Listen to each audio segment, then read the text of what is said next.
Historia de la filosofía, por Nicolás Abagnano, volumen 3, 211, parte séptima, la filosofía entre los siglos XIX y XX, capítulo 7, el historicismo, 742, Meinecke. La obra de Federico Meinecke guarda relación con la obra de Troeltsch, que influye en la última fase de la misma. Meinecke, 1862-1954, fue en primer lugar un historiador de la Alemania moderna y comenzó por ver en la historia del Estado alemán una feliz fusión de potencia material y de valores espirituales, o, como él decía, de kratos y de ethos. Esta fusión la consideraba, sobre todo en la obra Cosmopolitismo y Estado Nacional, 1908, no solo como la justificación histórica del Estado Nacional alemán, sino también como el criterio del juicio histórico y de la orientación política.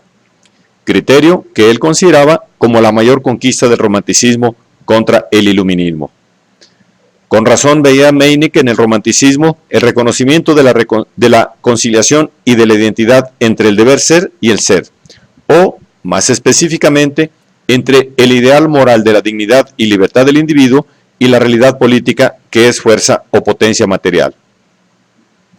La crisis que siguió a la Primera Guerra Mundial indujo a Meinecke a reconocer, en línea de principio, la posibilidad de un conflicto entre los dos elementos de cuya unidad había creído.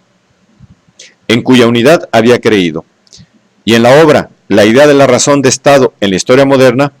este conflicto lo explica en toda su extensión, como la esencia misma del mundo histórico-político. Entre kratos y ethos, dice Meinecke, entre la conducta guiada por el impulso de la fuerza y la conducta guiada por la responsabilidad moral, existe en la cima de la vida política un puente, que es la razón de Estado. La consideración de lo que es conveniente, útil y beneficioso, de lo que el Estado debe hacer para alcanzar en toda circunstancia el punto más alto de su existencia. Y precisamente en este punto es donde se ven claramente las terribles y profundas dificultades ocultas en la coexistencia del ser y del deber ser, de la causalidad y de la idealidad, de la naturaleza y del espíritu en la vida humana. La razón de Estado es un principio de conducta que ofrece la mayor escisión y duplicidad. En un aspecto, mira a la naturaleza física, en otro al espíritu.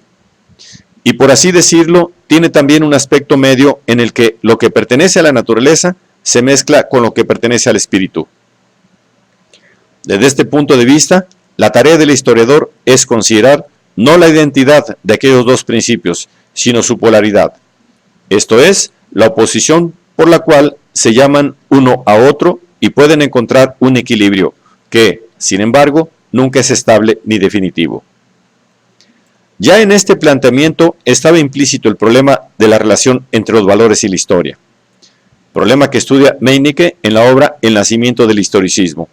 1936, destinada a explicar la formación histórica del historicismo a partir de la disolución de la filosofía del derecho natural.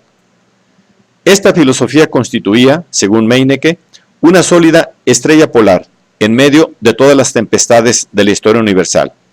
porque consideraba a la razón humana como eterna y atemporal, y por ende apropiada para guiar al hombre en la variedad de las vicisitudes históricas.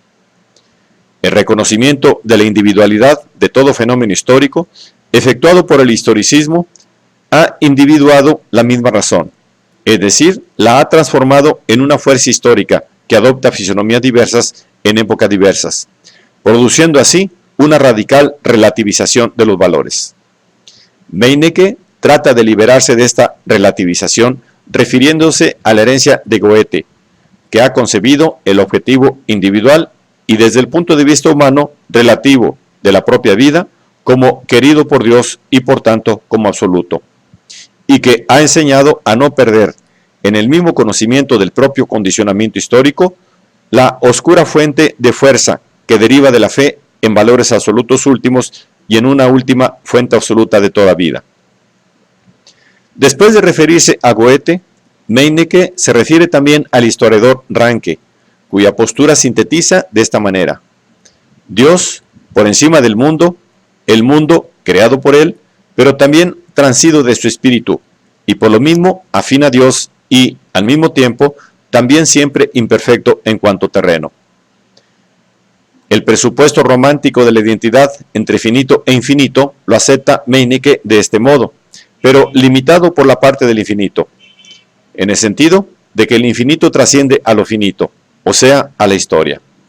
Sentido este que el romanticismo había conocido en su segunda fase y que, como ya se ha visto, es el fundamento del retorno romántico a la tradición.